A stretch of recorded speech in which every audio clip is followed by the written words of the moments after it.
Pierre Jean-Louis n'aimait plus que le vent. Pierre Jean-Louis savait parler au vent.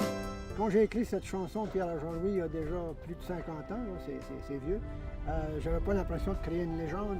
C'était pour moi un petit peu symbole de tous les pêcheurs, parce que la chanson a été inspirée de mon ancêtre qui s'appelle Pierre à Jean-Louis, parce qu'on disait Calix à Stanislas, à Anastase, à Pierre, à Jean-Louis. Mais j'ai surtout raconté l'histoire de mon père et de vieux pêcheurs qui venaient ici régulièrement à la côte, un peu comme, j'ai souvent raconté ça, comme des joueurs de hockey qui arrêtent qui prennent leur retraite, puis ensuite ils ne veulent plus retourner à l'aréna parce qu'ils voudraient se voir sur la glace, ça leur fait trop mal. C'est un peu ce qui se passait avec les pêcheurs, arrivés à un certain âge, quand ils faisaient depuis la pêche, mais ils éprouvaient le besoin de venir à la côte, voir un peu ce que les pêcheurs faisaient, jaser avec les plus jeunes.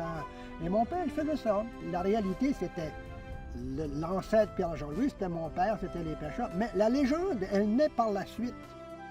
Comme la chanson a eu beaucoup de succès, les gens se sont un peu emparés de ça. Même, je vais raconter une petite anecdote. Il y a un monsieur, il y a quelques années, qui a fait la généalogie partielle des Duguay et qui a monté jusqu'à Pierre Jean-Louis et qui disait que Pierre Jean-Louis était un monsieur qui aimait le vent. Il n'y a aucun fait historique qui atteste ça.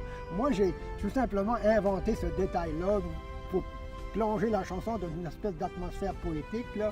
Mais il y a quelqu'un qui a pris ça au pied de la lettre, qui a dit « Ah, voilà, c'est des faits historiques ». C'est ça qui est intéressant avec la légende, c'est qu'on sort de la vérité, on amplifie, on embellit, des fois on enlaidit les choses, on crée des héros avec ça. On ne sait jamais ce qu'une chanson, ce qui va devenir une chanson. Elle est, tout simplement, elle a fait son chemin, puis on s'en est emparé, puis on la chante un peu partout. Alors, c'est un peu ça l'histoire de la légende de Pierre Jean-Louis qui est née à la suite de la chanson. C'est perdu dans